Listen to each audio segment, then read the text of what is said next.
बूढ़े नमाजी पर गंदा पानी कौन फेंकता था। वो बूढ़ा नमाजी जब भी नमाज पढ़ता था तो उसका हमसाया गैर मुस्लिम नमाज के दौरान उसके ऊपर गंदा पानी फेंकता था और फिर बहुत खुश होता था। ऐसा लगता था कि जैसे बूढ़े नमाजी पर गंदा पानी फेंककर उसे बड़ा सुकून मिलता हो। बूढ़ा नमाजी अपने कपड़ों की तरफ देखता, उसके सारे कपड़े खराब हो गए होते। वो फिर ऊपर की तरफ देखता और कहता, या अल्लाह, मेरे पड़ोसी को हिदायत अता फरमा। जब भी वो बूढ़ा आदमी अपने घर से बाहर जाता तो उसका हमसाया उसके घर के आसपास कूड़ा करकट भी लाकर फेंक देता था। जब वो बूढ़ा आदमी अपने घर के दरवाजे पर कचरा देखता तो अपने हमसाये से किसी तरह की बहस के बगैर वो कचरा उठाता और उठाकर उसे डस्टबिन में डाल देता और फिर अपने काम पर चला जाता। इसी तरह से उसकी जिंदगी गुजर रही थी। वो गैर मुस्लिम शख्स बार बार उस बूढ़े को इसलिए परेशान कर रहा था क्योंकि वो मुसलमानों से नफरत करता था और वो चाहता था कि एक दिन तंग आकर ये बूढ़ा आदमी मेरे मोहल्ले को छोड़कर यहाँ से चला जाएगा।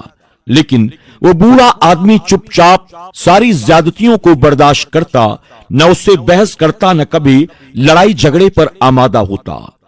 एक मर्तबा ऐसा हुआ कि कई दिन गुजर गए, वो बूढ़ा आदमी इत्मीनान और सुकून के साथ नमाज पढ़ता रहा, लेकिन उसे अपना वो गैर मुस्लिम हमसाया नजर न आया। न उसने उसके ऊपर पानी डाला, न ही दरवाजे पर लाकर कोई कचरा वगैरह डाला। उस बूढ़े नमाजी के जहन में ख्याल आया, कई दिन हो गए मुझे मेरा हमसाया नजर नहीं आया, न ही वो मुझ पर पानी डालता है, न ही दरवाजे पर लाकर कूड़ा करकट डालता है। कहीं कोई बात तो नहीं, चलो मैं उसके घर जाकर पता करता हूँ। अब वो बूढ़ा नमाजी अपने हमसाये की खैर खबर लेने के लिए उसके घर पहुंचता है।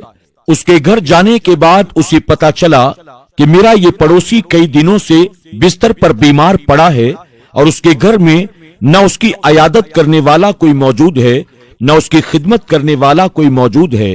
वो बूढ़ा नमाजी अपने उस गैर मुस्लिम पड़ोसी की चारपाई पर जाकर उसके सिरहाने बैठ जाता है, उसके सर पर मोहब्बत से हाथ रखता है और कहता है, तुम्हारी तबीयत खराब थी, मुझे पता ही नहीं चला।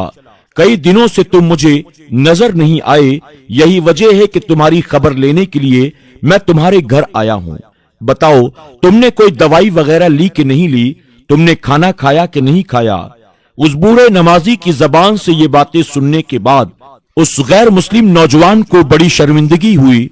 वो बूढ़े नमाजी से कहने लगा, बाबा, मैं आपको बहुत परेशान करता था। आप जब भी नमाज के लिए खड़े होते, मैं आपके ऊपर जानबूझकर गंदा पानी डाल देता था। अपने घर का सारा कूड़ा करकट जमा करके मैं आपके दरवाजे पर फेंक देता था। मैं आपको बार बार इसलिए परेशान कर रहा था ताकि आप हमारे मोहल्ले को छोड़कर यहाँ से चले जाएं। मैंने आपके साथ जो कुछ भी किया, मुझे अपने किए की सजा मिल गई। मेरी तबीयत बहुत खराब है, मेरे सर का दर्द दूर होने का नाम नहीं लेता। मैंने बहुत दवा की, लेकिन मेरा सर ऐसा लगता है जैसे फट जाएगा। दवा खाकर भी मुझे आराम नहीं मिल रहा है। उस नौजवान की ये सारी शर्मिंदगी भरी बातें सुनकर, उसकी तकलीफ को देखकर उस बूढ़े नमाजी को उस पर तरस आ गया। उसने उस नौजवान के सर पर अपना हाथ रखा, आयतल कुर्सी पढ़कर उसके सर पर दम किया, यानी फूंक मारी। जैसे ही उस बूढ़े नमाजी ने उस नौजवान के सर पर आयतल कुर्सी पढ़कर दम किया, उसके सर का दर्द फौरन जाता रहा। वो नौजवान हैरत से पूछता है, बाबा, मैं इतनी दवाइयां खा चुका, लेकिन इसके बावजूद मेरे सर का दर्द कम ही नहीं हो रहा था और आपने 1 मिनट में इसे गायब कर दिया। आखिर ऐसा आपने क्या पढ़ा? बूढ़े ने कहा, बेटा, मैंने कुरान शरीफ की एक आयत पढ़कर तुम्हारे सर पर दम किया है और उस एक आयत की बरकत से अल्लाह ने तुम्हारे सर का सारा दर्द गायब कर दिया। नौजवान उस बूढ़े की बातों को सुनने के बाद कहने लगा, बाबा, कुरान की एक आयत में इतनी ताकत है कि जिस बीमारी का इलाज दवा के जरिए भी न हो सके, कुरान की एक आयत के जरिए उस बीमारी का भी इलाज हो सकता है। बूढ़े ने मुस्कुराते हुए कहा, बेटा, कुरान हमारी मुकद्दस किताब है जो अल्लाह ताला ने ہمارے نبی پر نازل کی ہے۔ نوجوان نے کہا، کیا میں قرآن پڑھ سکتا ہوں؟